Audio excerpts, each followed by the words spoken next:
Good afternoon. I'd like to reiterate that my thoughts and prayers are with the victims of today's shooting, the students and staff of Great Mills High School, and our community. I said this before and I will say it again. This is something that we train, practice, and a reality we hope would never come to fruition. It is our worst nightmare. Today at approximately 7:55 a.m., Great Mills High School student Austin Wyatt Rollins, age 17, produced a handgun while in hallway F in Great Mills High School and shot a Great Mills High School student, a female who was 16, and a Great Mills High School student, a male who was 14.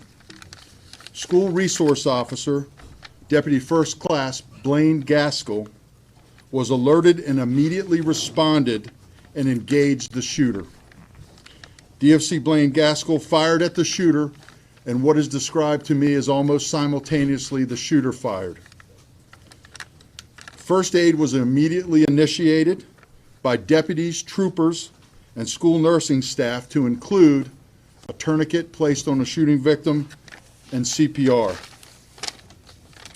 There is an indication that a prior relationship existed between the shooter and the female victim.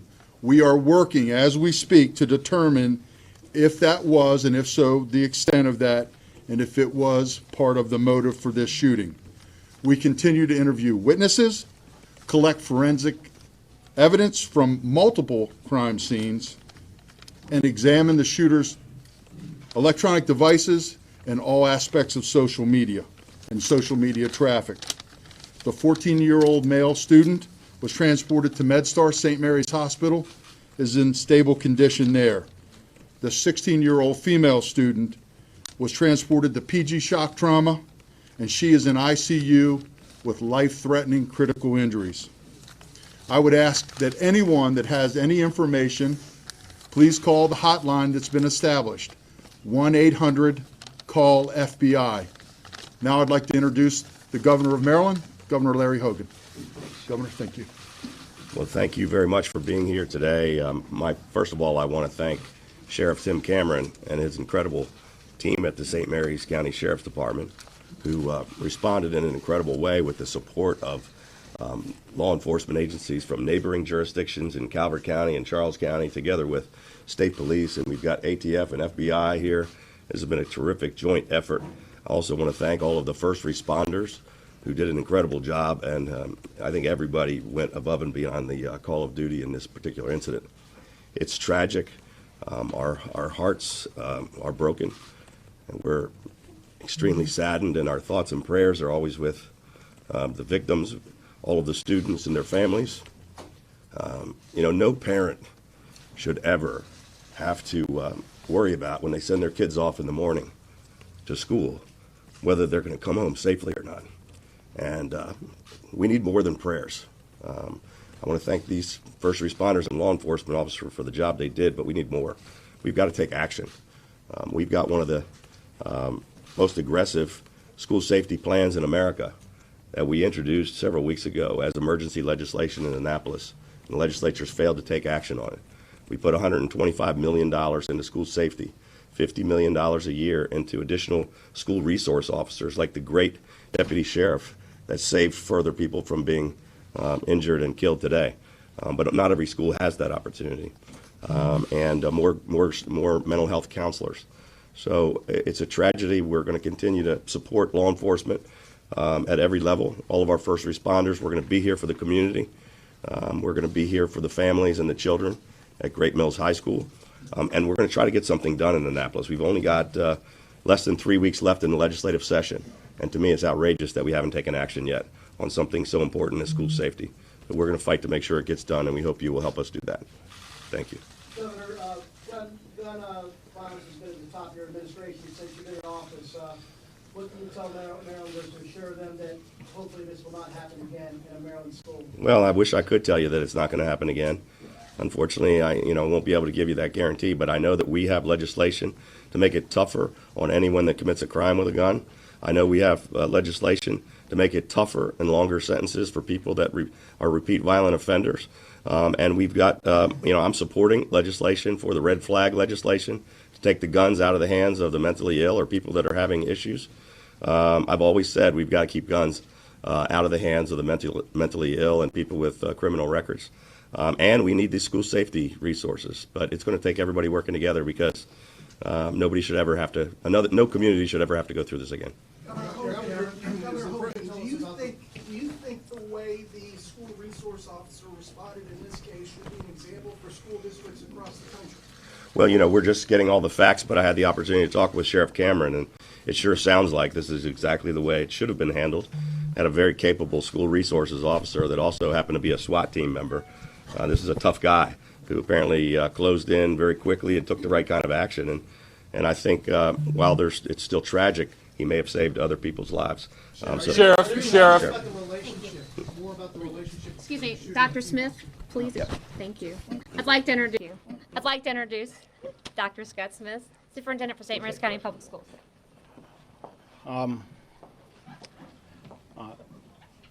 It is fairly overwhelming, the response that we've had as a result of the incident this morning, and it's wonderful to be joined by so many people and to really engage in this conversation. What we had this morning is truly our worst fear, our parents' worst fear. There's no way around it. Principal Heibel, who's over there, Dr. Heibel, he is not only the principal of the school, he's also a parent. We evacuated the kids from that school to Leonardtown High School, where I am a parent. We got contact from Chopticon High School, where Sheriff Cameron is a parent. This is our greatest fear. And so today, it's in the sheriff's hands while we investigate, while we try to understand why, what happened, and to walk through the process. We evacuated almost 1,400 students from that school to Leonardtown. We are only halfway through the reunification process with their parents. I went and spoke to both groups, and I said, please be patient. This takes time. We have to check every one of your children to make sure that they are okay, to make sure that we have resources in place that when they get home, they know that they can reach out to somebody. This is just the beginning of a very long and tragic process that we will go through in St. Mary's County. And we have done all that we're supposed to do. We have a fantastic working relationship. We communicate often. It looks as though the SRO did exactly what the SRO is trained to do, and yet we still have tragic loss of life. We still have somebody in critical condition. And we have students at the school and staff at the school impacted. Dr. Smith, do you know when Great Mills High School will be opened up again? So I can tell you this, all the students have been safely removed from Great Mills High School, and they're being reunited with their parents. We hope that that's concluded within the next hour or two. We will then meet with staff at the school. We are definitely going to have Great Mills High School closed for tomorrow. We know we're also anticipating inclement weather, so that may impact as well. And then we'll get together to see whether or not we can reopen this week. We may be close till the end of the week. We have to talk to the adults. We had several first-hand witnesses of the event. These were all children. It is an exceptionally tragic day. It's an incredibly important conversation. I ask that we all stay informed. If you don't think this can't happen at your school, you are sadly mistaken. We are shaken, but we are very strong in St. Mary's. This is an incredible community. I know our parents will come together. I know our kids will come together. And hopefully, on the other side of this, be stronger and make good decisions to keep our kids safe every single day. Dr. Smith, one more question, and that is, a lot of parents wondering across the country, but in your case, in St. Mary's County Schools, how is it that a student could walk into the school with a handgun? And do you anticipate now in the aftermath that something will change with your school system? I know that there's been conversations. We've had 2 community conversations about school safety after the shooting in Florida. One of the things we've talked about are metal detectors in schools. There is an associated cost related to that, as well as staff. That has been the conversation. The schools do not have metal detectors in St. Mary's County. Dr. Smith, did this student have a prior disciplinary history? I won't speak to the particular motives. I leave that to Sheriff Cameron and his Sheriff, investigation. can you tell us anything more about the relationship between the shooter and the female student? Who led you to that information? Was it one of their parents? So our detectives in their interviews subsequent to the event this morning have determined that there was a prior relationship, the extent of which I can't comment on at this time. So we know that. And whether that factored in as a motive in this, I can't confirm that either at this time. Sheriff, were there other threats to the school in the past few weeks before this incident? We had a spate of social media threats that were all over the state of Maryland. We responded locally, appropriately, I believe, but it was a whole spate of those hoax threats throughout the state. Sheriff, and also on your school resource deputy, how is he doing? Obviously, you guys are talking with him as well. And do you believe his actions saved thousands or hundreds of students in that school? So he was unharmed, and he responded exactly as we train our personnel to respond. And I'm sure right now, in the aftermath of this, he's doing well, and we're going to do everything to support and promote him and his well-being. But you have to understand the situation that he responded in. These are children, as Dr. Smith said. And so I'm sure that weighs on his mind. Is there any indication as to where the shooter might have gotten the gun? Where did that come from? So that's part and parcel to our investigation. Our detectives, and again, there are multiple crime scenes, I said earlier, which includes a car, social media, technology, and the home of the shooter. And so we're working to determine that. The ATF has initiated an emergency trace on the gun. As you can see, assembled here is quite a collection of my colleagues and leadership.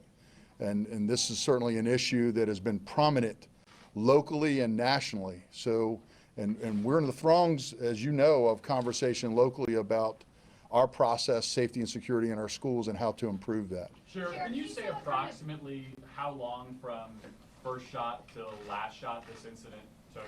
Yeah, so that was an exact question I asked of our criminal investigation commander. And so what it looks like, it's less than minutes. My guess is less than a minute.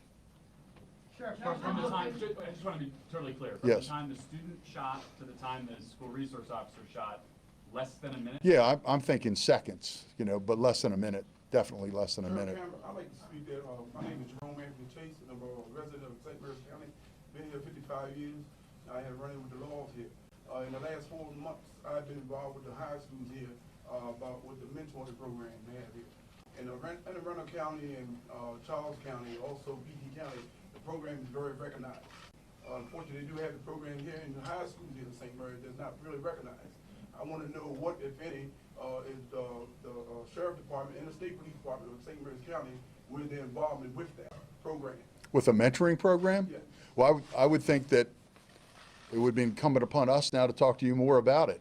I know that our SROs, part and parcel of their job is to be a mentor for our young people, not just someone that's armed and in the school. Are you familiar with, like the brother here was saying, 3 months ago, there was a shooting supposed to take place at Great Mills High School, and I believe that sheriffs went in and investigated, and your outcome, I don't know, but do you think that the day incident had anything to do with that incident? No, I don't. Sheriff, do you have school surveillance video, and if so, how many cameras may have been on it? We do have school surveillance video. It is evidence now in this criminal investigation. I have not personally viewed it. I know that our criminal investigation division commander, who's here with me, has viewed it. And I don't know how many cameras. One other thing, just to At least clarify- two, one at other least thing, two that I know. Just to clarify one thing, Tim, that was said earlier, it appears the shooter did have, or at least at one point had a relationship with the girl. Yes. So are we working with the premise that that was the motive that sparked this? And the other individual that got shot, was he involved in this, or was he just happened to be an unlucky bystander? Yeah, I think, and I don't want to guess to where the investigation will take us. But could you say, was the girl targeted? Well, again, there was a relationship prior to this event. And so to the extent of how that shaped this event, that's what we're going to have to determine. Sheriff, the fatal wound to the shooter, did that come from the SRO's gun? Did he take him down and kill him? So that, again, is what we're going to have to determine through a very detailed investigation. Again, when the SRO fired, the suspect, as described to me, fired almost simultaneously. Did he fire at the SRO or did he fire at himself? That I don't know. Sheriff, is the suspect family cooperating? As far as I know, yes. Can you spell Yes. his name? I'll make sure that's provided to you. Can you talk about how often the SROs are trained for situations like this, and is it mandated by the district? So as an agency, we went agency-wide and redefined and refined our response to active assailants from the notion of a 3 or 4 man diamond response to a single officer response. And along with that, everyone in the agency was trained. We used a brand new elementary school in cooperation with our Board of Education, and every officer was trained on a 12-hour training day. In addition to that, every member of the agency is now equipped with an individual first aid kit and combat medicine training. And that is redone every time that they go to the range. They reapply bandages and tourniquets because we know that saves lives. And part of the firearms training is individual or fundamental aspects of a response to an active shooter. It's taught in our academy, and we do it in service as well. And Dr. Smith could talk chapter and verse and what they've done in the schools in this school year alone in training staff and teachers in the schools. Sheriff, what kind of gun did he have? I'm sorry. How much ammunition did he have? The suspect's family, Sheriff, are you able to tell us if not only are they cooperating, but were there any warning signs that they told detectives? So we haven't found any pre-incident signs as of yet, either on social media or any other evidence. I know that we're out at the shooter's home. We may determine something there that will shed light onto this event. Your question was about a handgun. It was a Glock semi-automatic handgun. I don't know how much ammunition was in it, whether there was, I don't know the extent beyond that. So how many SROs are in Great Mills High School? One. There's one SRO assigned to each of our high schools. Sheriff, I know it's too early to. No. I know it's too early to characterize this entire incident, but you seem to be painting a picture of a domestic issue. What we're hearing from witnesses is that this was really targeted at this young lady, and this was not a random shooting, and that he did that and then took off with the SRO in pursuit. Can Yes. you sort of walk us through really what you think, what happened? Well, I did. Again, this individual produced a gun and shot this female student. Whether the motive was to simply shoot her and that was the motive and no more, we may or may not ever know that. What we do know is the SRO did his job, engaged, and stopped the potential threat. So beyond that, we just may not have an answer. It may not be a random event. That may be his intent, but then we're guessing. And of course, beyond his intent, what was he going to do beyond that? We simply today don't know that answer, and we may never know. So. When you say the incident occurred today, maybe Just one more question after this, and then we're going to cut this, okay? I don't believe there's any connection. It was the 3 or 4 months ago when the incident occurred, it was dismissed. What I don't. The incident 3 or 4 months ago about a shooting supposed to occur. So no, I don't believe there's any connection. I've answered that before. No, my question to you is that the incident 3 or 4 months ago, was it a domestic incident? The incident that you described, that you asked me about, was a social media post, which was a hoax. And no, I don't believe there's any connection. Sir, we can talk to you after this. Yeah. We're only going to take one more question for Question for this. Governor Hogan. Governor, you talked about legislation in the Maryland State House. Are you happy with what President Trump and Congress is doing nationally in terms of legislation? No, it's why we decided to move forward at the state level. And some one of the discussions earlier was we were going to put $125 million into making our schools safer. That would include metal detectors for the schools that can't afford them, like St. Mary's County, and it would include school resource officers for the counties that don't have the great program that they have here in St. Mary's County, along with mental health counselors and cameras and other things. Governor, what opposition are you running up against in Annapolis? What's You know, I can't imagine, given the school safety crisis that we're dealing with in America, that how anyone could vote against additional school safety measures. So we're Will you hopeful. be calling for a vote? We're, Invited it's this? emergency legislation. We expected it to be done a few weeks ago. We're going to keep pushing for the last 19 days of the session. Any message to Could you Congress just on the clarify, president? just They one should more act also. time, Garrett's question, my colleague, the timeline, just so we've all got it very, very clear. You were saying seconds between the time that the shooter student comes in the school, shoots the female, the male, and then engages with the SRO and may or may not have committed suicide? Can you walk me through the exact timeline of that, just for the record to stand? Yeah, so approximately 7:55 a.m. What we understand is that the shooter shot the female student, and then the SRO responded and engaged. That appears to be, as described to me, less than a minute. It could be seconds. So, and then the second part of your question, as to whether or not the shooter committed suicide, that is a potential. As I described, when the SRO fired that shot, there was a shot also fired by the suspect or the shooter. And Chris pointed out there is video, so obviously that's evidence that we will examine very closely and be able to determine, I hope, specific to those events. And then Can do you we know determine whether which the- shot hurt, which shot wounded the 14-year-old? Whose gun, whose shot wounded the 14-year-old? No, not at this point. It could have been the deputy's gun, is that possible, or is he behind it? Well, those are the possibilities that this investigation will determine. Was the 14-year-old, where was he in the vicinity, on the shooter's side or on the deputy's side? I know that he was in the hallway. I don't know specifically where he was in the hallway. All right, we're going to go ahead and conclude this.